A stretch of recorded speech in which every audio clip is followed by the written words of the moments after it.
음악 감상 뭐 이런 거 썼던 기억이 많이 나는데 여러분들은 어떻습니까?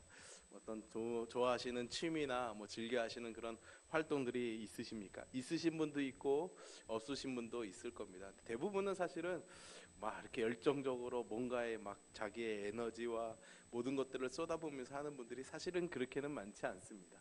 반대로 또 그런 일을 너무나 열심히 있게 하는 그런 사람들을 바라보면서 아 이렇게 또 극성이야 이렇게 또 생각하는 분들도 많이 있어요. 어떤 특별한 것을 좋아하거나 그런 것들을 잘하는 사람들을 우리는 또 흔히 어려운 말로 말하면 마니아 뭐 이렇게 말하죠. 어떤 마니아다 이렇게 말합니다. 애호가 이렇게 표현하기도 하죠. 뭐 그런 취미들 중에 뭐 등산 같은 것도 있을 것입니다. 여기도 등산을 좋아하시는 분들이 또 몇 분 계시리라 생각이 되는데요. 그렇게 등산하시는 분들을 보면은 아 내려올 산을 왜 굳이 올라가나 이런 생각을 하게 되는 죄송합니다. 등산을 좋아하시는 분들한테는 괜히 기분 나쁜 얘기가 될 수도 있는데 그런 생각을 할 수도 있습니다. 예, 어떤 기자가 산악인한테 왜 산에 오르십니까 했더니 이분이 거기 산이 있으니까 오릅니다 라는 아주 그런 선문답을 했다는 이야기도 우리 귀에 많이 회자되지 않았습니까? 어쨌든 이렇게 뭐 때로는 막 에베레스트 같은 그런 고산을 올라갈 때는 산소통을 매기도 하고 또 더 극한의 환경에서 올라가기 위해서 산소통을 매지도 않고 그래서 막 추위 속에서 동상에 걸려서 발가락을 막 절단하는 일도 생기고 때로는 아주 불의한 일도 만나기도 하지만 그럼에도 불구하고 이 산을 좋아하시는 분들은 산을 오르는 일을 멈추지를 않더라고요. 예, 그렇게 열심히 올라가서 산 정상에서 그렇게 대단한 일을 하고 오는 것도 아닙니다. 그죠?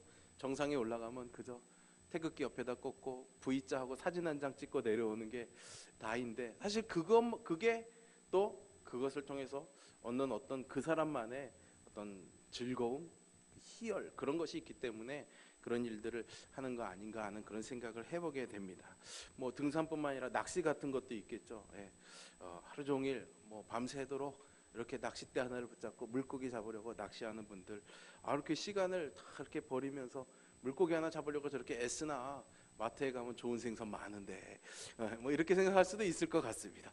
낚시 좋아하시는 분이 혹시 기분 나쁘시다면 용서를 제가 부탁하겠습니다. 참뭐 그런 걸 좋아하지 않는 사람 입장에서는 왜 저러나 싶은 생각이 들 수도 있습니다. 근데 저도 낚시를 해본 적이 한 번도 없습니다. 근데 지난 겨울에 이 낚시하는 분들이 왜 이 낚시를 하는 거를 한번 아주 몸으로 한번 깨달았습니다. 우리 1월 달에 왜 송어 축제 하지 않습니까? 홍천강에서. 그래서 우리 아이들을 주일날 오후에 마치고 그날 축제 마지막 날이었습니다. 그래서 아이들한테 이런 거로 홍천에 살면서 애들이 이런 것도 경험 못하면 안 되지 않나 싶어서 애들을 데리고 갔습니다. 하필이면 딱 나섰는데 그날 눈이 엄청 왔어요.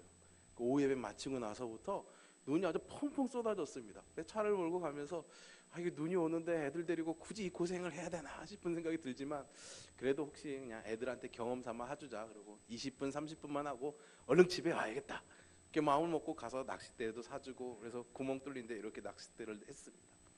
빨리 시간아 가라. 애들이 지겨워서 가자소리 하기를 저는 기다리고 있었는데 조금 있다 보니까 이 속에서 송어 한 마리가 쓱 나타나더니 낚시 이 미끼를 툭툭툭툭 건드리더라고요. 그러더니 덥석 탁 무는 겁니다. 그래서 잽싸게 탁 제가 올렸죠. 잡았을까요? 못 잡았을까요?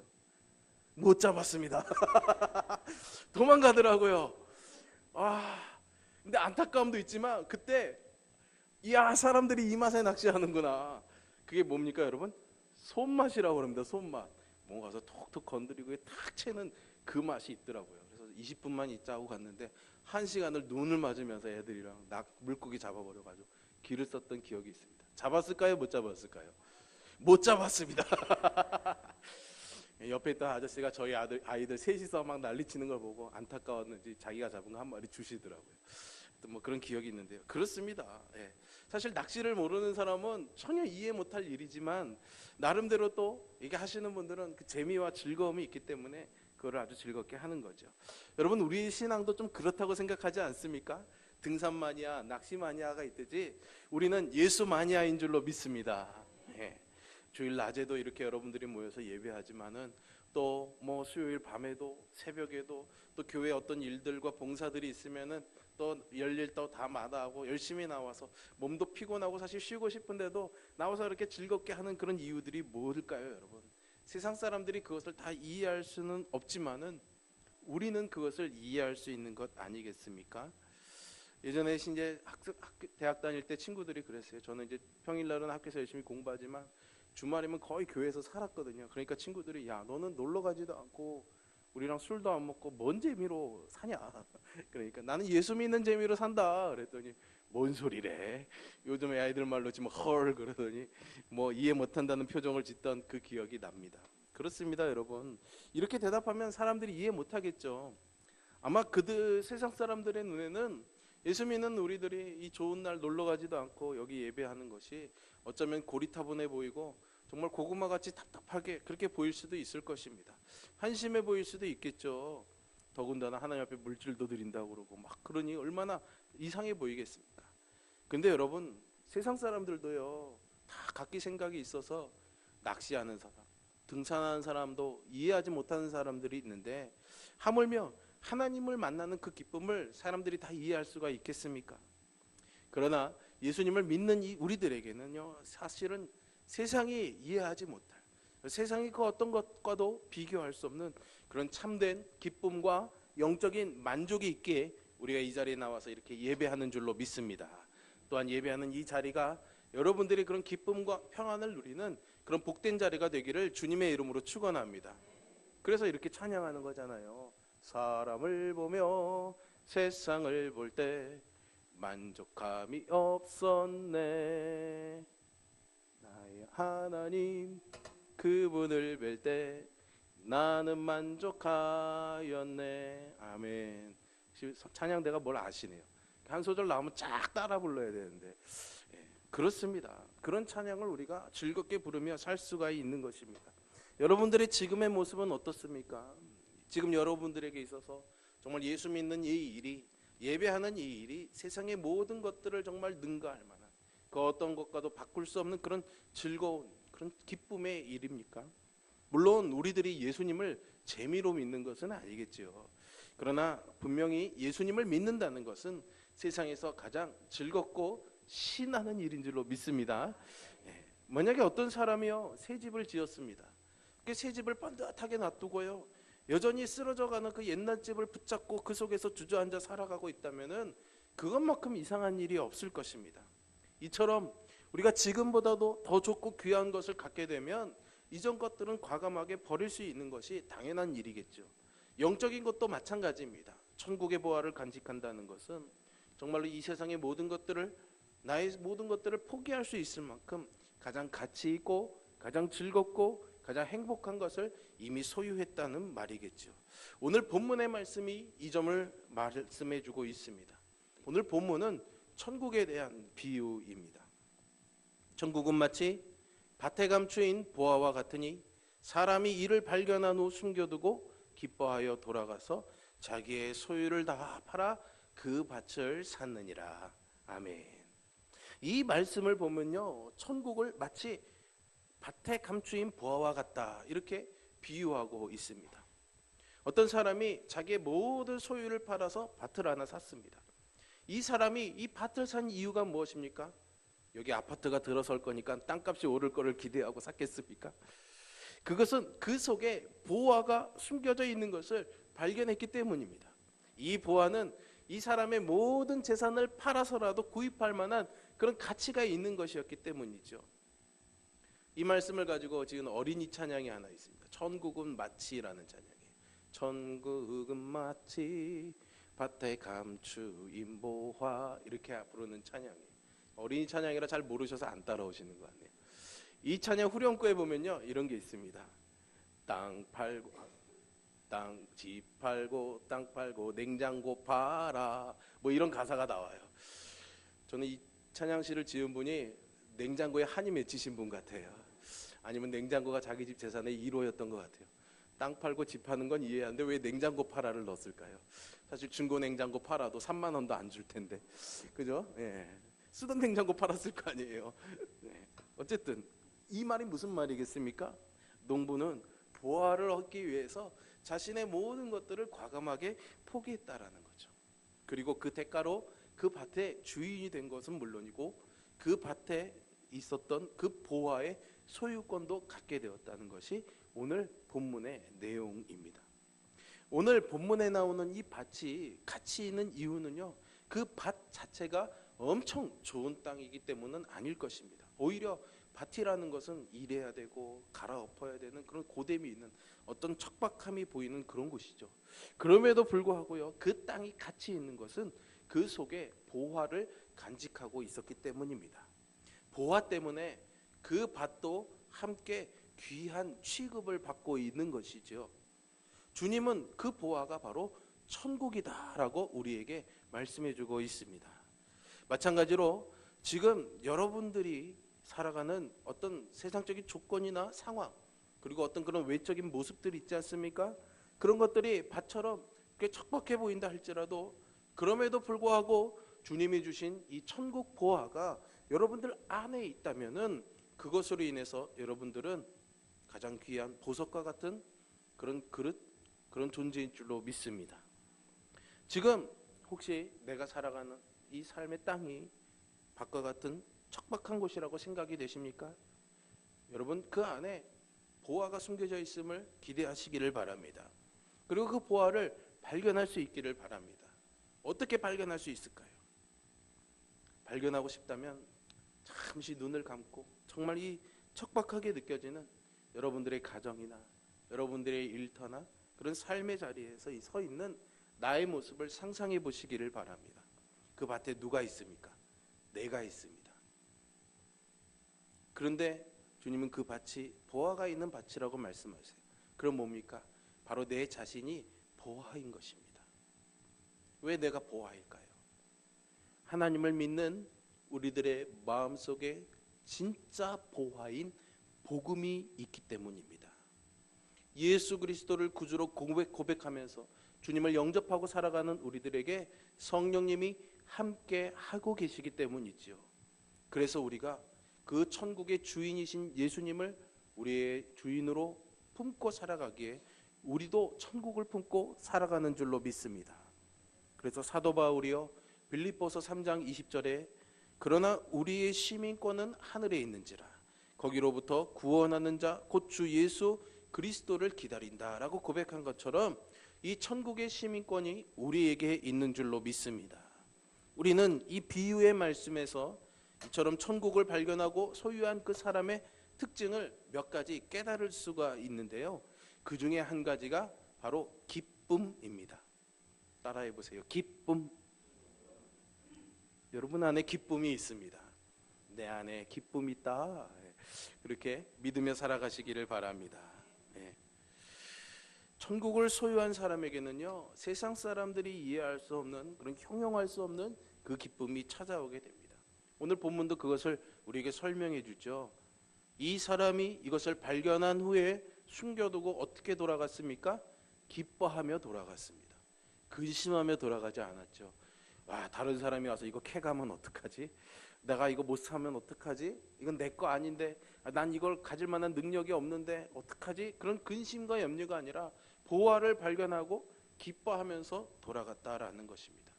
밭에 감추인 보화를 발견한 사람에게 가장 먼저 찾아오는 것은 바로 이 기쁨의 감정이었죠. 그것은 억누를 수 없을 정도로 벅차고 감격스러운 것이었습니다. 이것이 세상이 주는 것과 비교할 수 없는 것이죠. 바로 이 점이 세상 사람들이 이해 못하는 예수님을 믿는 즐거움이고 참된 기쁨입니다. 기쁨의 근원이신 성령님이 그 샘솟는 그 기쁨을 우리에게 허락해 주시는 것이죠. 오늘은 유달리 찬양이 제가 많이 생각이 나네요. 내게 샘솟는 기쁨. 스탑. 이게 딱 이제 맞아 떨어지네요. 네, 감사합니다. 그런 샘솟는 기쁨이 넘쳐나는 거죠. 그래서요, 시편 4편 7절에서요, 하나님의 사람인 다윗이 이렇게 고백합니다. 주께서 내 마음에 두신 이 기쁨은 그들의 곡식과 새 포도주가 풍성할 때보다 더하니이다. 기쁨이 어때요? 농부들이 곡식을 뿌리고 거두는 그 기쁨보다 더하다라는 것이죠. 주님은 그 기쁨을 평안으로 우리에게 주시겠다고 요한복음 14장 27절에서 우리에게 말씀해주고 있습니다. 평안을 너희에게 주노니 곧 나의 평안을 너희에게 주노라. 내가 너희에게 주는 것은 세상이 주는 것과 같지 아니하니라. 너희는 마음에 근심하지도 말고 두려워하지도 말라. 아멘. 주님이 우리에게 주실 줄로 믿습니다. 내가 노력하고 결단해서 누리는 것이 아니라 주님이 주시는 것이죠.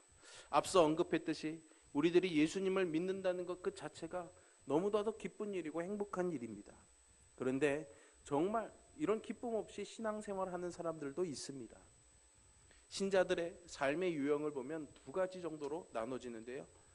복음형 스타일의 삶이 있고요, 율법형 스타일의 삶이 있습니다. 율법형 스타일의 삶을 사는 사람은 내가 뭔가를 하고 뭔가를 지켜나가야 된다고 생각하죠. 그래서 어쩔 수 없이 의무적으로 그렇게 굳어진 마음으로 믿음의 삶을 살아가기도 합니다. 마치 하기 싫은 공부를 억지로 끌려가서 하는 학생처럼, 도살장에 끌려가는 소처럼 그렇게 믿는 거죠.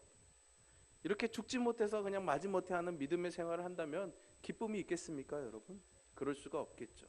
그것을 바라보는 사람도 야, 나도 저런 믿음 갖고 싶다라는 그런 마음이 들지 않을 것입니다. 반면에 복음형 스타일의 신앙생활을 하는 사람에게는 자유와 기쁨이 있는 줄로 믿습니다. 아까도 말씀드린 것처럼 등산하는 사람에게 정상에 올랐을 때의 그 감격과 희열, 낚시하는 사람에게 그런 손맛이 있는 것처럼 정말 주님의 복음을 듣고 살아가는 사람들에게는 어느 누구도, 또 제가 이 자리에서 어떤 논리적인 설명으로 설명할 수 없는 그 기쁨과 자유함이 있는 것이죠. 그래서 바울은 고린도후서 3장 17절에서요, 주는 영이시니 주의 영이 계신 곳에는 자유가 있느니라 라고 우리에게 권면하고 있습니다. 성령님께서 우리에게 자유함을 주시는 거죠. 그러므로 성령 충만이야말로 우리가 행복하고 기쁘고 그런 자유한 복음형의 신자가 되도록 이끌어 주는 것이죠. 오늘 본문에서 알 수 있는 이 천국의 보화를 발견한 사람의 또 다른 특징은 그것을 위해서 세상의 것들을 다 포기할 줄 아는 그런 지혜가 있다라는 것입니다. 여러분, 다시 한번 오늘 본문의 말씀을 한번 보시기를 바랍니다. 한번 같이 한번 다시 읽어볼까요? 읽습니다. 천국은 마치 밭에 반주인 보화와 같으니 사람이 이를 발견한 후 숨겨두고 기뻐하며 돌아가서 자기의 소유를 다 팔아 그 밭을 샀느니라. 아멘. 그렇습니다. 천국은 내 소유, 내 생명까지도 바꿀 수 있을 만큼 가치 있는 것이죠. 내 힘과 능력으로 이 천국을 소유할 수 있는 것은 아니지만은요, 그 천국의 주인 되시는 이 예수님을 내 마음에 영접하면 자동으로 그분의 천국이 나의 것이 되는 것입니다. 여러분, 우리가 죽으면 그것으로 끝입니까? 사실 세상 사람들은 한 번 사는 인생 캐세라세라, 뭐 잘 놀고 잘 살아보자, 그렇게 살아갑니다. 죽으면 모든 것이 끝이라고 생각하죠. 그러나 성경은 절대 그렇게 말하고 있지 않습니다. 죽음 이후에도 우리에게 심판 그리고 영원한 삶이 있다는 것을 설명해 주고 있죠. 이 세상에 가장 귀한 것 중에 귀한 것은 그래서 우리의 생명입니다. 그 어떤 것도 우리의 생명보다 귀하지는 않습니다. 그런데 많은 사람들이요, 이 사실을 알면서도요, 실제로는 자기 생명보다 못한 것들에 자기 생명을 걸면서 살아가는 그런 어리석은 삶을 살아가고 있습니다. 한번 생각해 보세요, 여러분. 물질이나 어떤 자존심이나 어떤 이데올로기나 그런 것들 때문에 생명을 죽이는 안타까운 일들이 너무나 많이 일어나고 있지 않습니까? 자기가 어디로 달려가지는지도 모른 채, 자신의 생명의 귀함도 모른 채 헛된 가치를, 썩어져 버릴 것들을 추구하면서 사는 사람들이 얼마나 많이 있습니까? 사실 누구든 간에요, 인생을 굵게 살든지 짧게 살든지 가늘게 살든지 길게 살든지 간에요, 그런 것들은 중요하지 않습니다. 정말 중요한 것은 무엇을 위해서 사는가 하는 것이겠죠. 내 생명보다 못한 것에 내 생명을 걸면서 살 수는 없는 일 아니겠습니까, 여러분? 그래서 일찍이 하나님의 사람인 다윗은 시편 39편에서 이렇게 고백하고 있습니다. 진실로 각 사람은 그림자같이 다니고 헛된 일로 소란하며 재물을 쌓으나 누가 거둘지는 알지 못하니이다. 주여, 이제 내가 무엇을 바라리요? 내 소망은 주께 있나이다. 아멘. 내 소망은 주께 있나이다. 이 다윗의 소망이 여러분들의 소망이 되어야 될 줄로 믿습니다. 우리의 소망은 오직 주님께만 있습니다. 세상의 거짓된 이런 보화들을 포기함으로 참된 보화를 소유할 수 있다면 우리는 마땅히 이 길을 걸어가야 하겠죠. 여러분, 이것이 지혜로운 삶입니다. 저와 여러분이 이런 지혜로운 삶으로 가치 있는 하나님의 나라를 품고 살아가는 믿음의 삶을 살 수 있기를 주님의 이름으로 축원합니다. 오늘이 9월 24일 9월의 마지막 주일이죠. 우리 성결교회 교단에서는 9월 마지막 주일을 순교자 기념주일로 지키고 있습니다.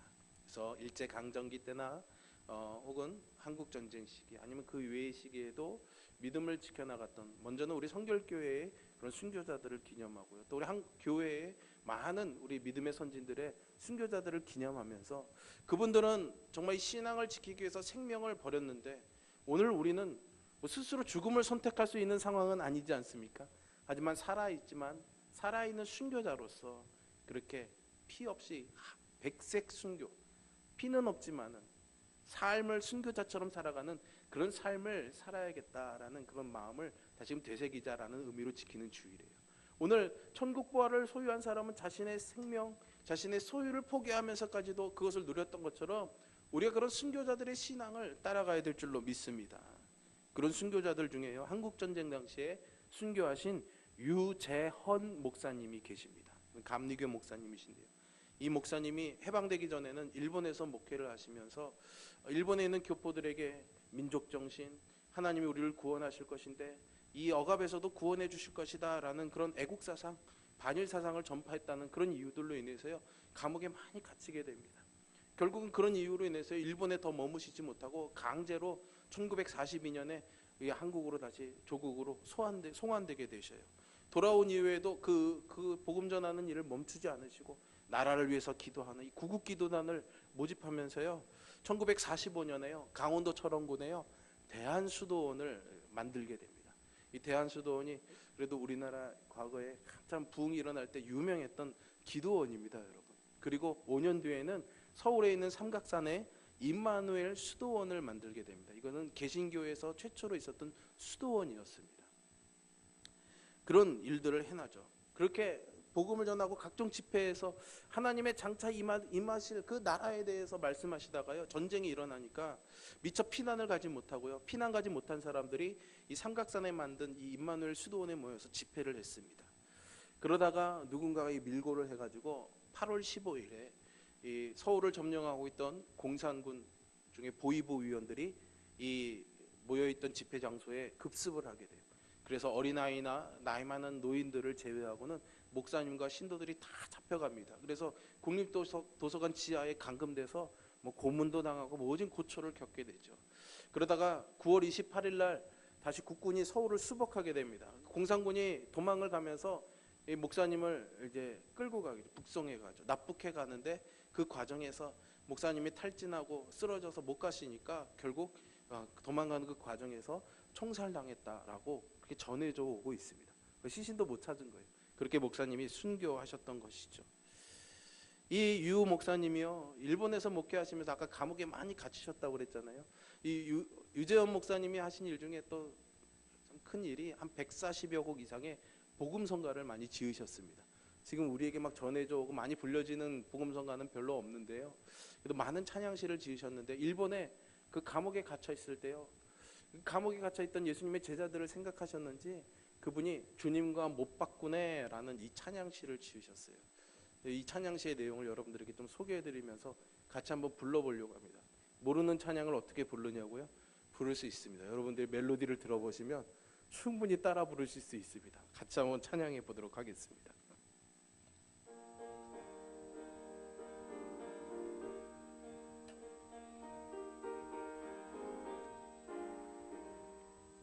세상에는 눈물뿐이고 고통만 닥쳐와도 내 심령은 예수님으로 기쁜 찬송 부르네. 나는 예수님으로서 참 만족을 누리네. 세상 영광 낮은데도 주님과 못 바꾸네. 한숨 쉬는 불행이 변해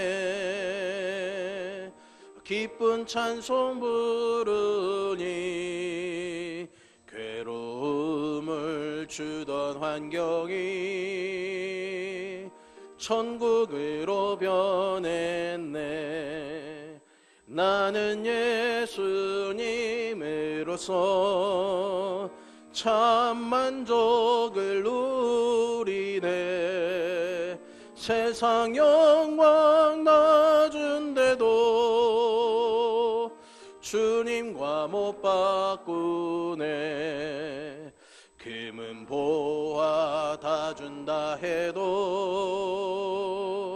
예수님만 못하며 명예 지위 훌륭한데도 주님만은 못하네. 나는 예수님으로서 참 만족을 누리네. 세상 영광 낮은데도 주님과 못 바꾸네. 속지 마라 세상 어영에 마음 뺏기지 마라. 세상 것은 일장의 춘모 물거품과 같도다. 나는 예수님으로서 참 만족을 느끼네. 세상 영광 낮은데도 주님과 못 바꾸네. 아멘. 여러분, 감옥에서 이 찬양을 부르는 그 목사님의 모습이 그려지십니까? 여러분, 천국이란 것이 바로 이런 것이죠.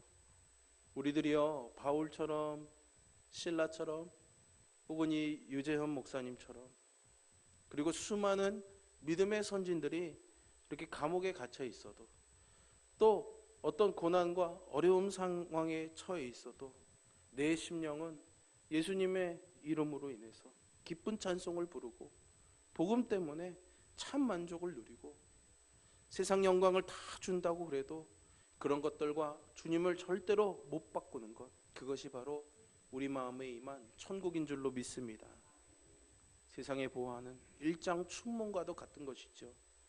천국의 복음이야말로 영원을 보장하는 진짜 보화임을 믿으시기를 바랍니다. 사랑하는 성도 여러분, 예수님을 믿는 것은 이 세상에서 가장 행복한 일입니다. 우리는 이 예수 그리스도를 영접하고 천국을 소유함으로 하나님 나라의 보화를 간직한 그런 비밀을 가지고 살아가는 사람들이죠. 그러므로 여러분, 한겨울에 얇은 옷 입고 벌벌벌 떠는 것처럼 그렇게 신앙생활하지 마시기를 바랍니다. 하나님의 따뜻함으로 무장하되 우리 육신의 욕심과 그런 율법적인 두꺼운 옷들은 다 벗어던져버리고 정말 성령 안에서 자유와 기쁨을 주시는 그 주님의 은총을 누리며 사는 저와 여러분이 될 수 있기를 주님의 이름으로 축원합니다. 기도하겠습니다. 거룩하시고 살아계신 아버지 하나님, 우리는 예수님만으로 만족하는 믿음의 삶 살기를 소망합니다. 우리 많은 믿음의 선진들이 그렇게 살아왔던 것처럼 또 그것을 위해 그 기쁨을 알기 때문에 기꺼이 자기의 생명을 내걸고도 이 믿음을 지켰던 것처럼 세상에 그 어떤 좋은 영화를 준다고 그래도 주님과 못 바꾸네 고백하면서 하늘의 소망을 두고 살아가는 우리 모두가 되게 함께하여 주시옵소서.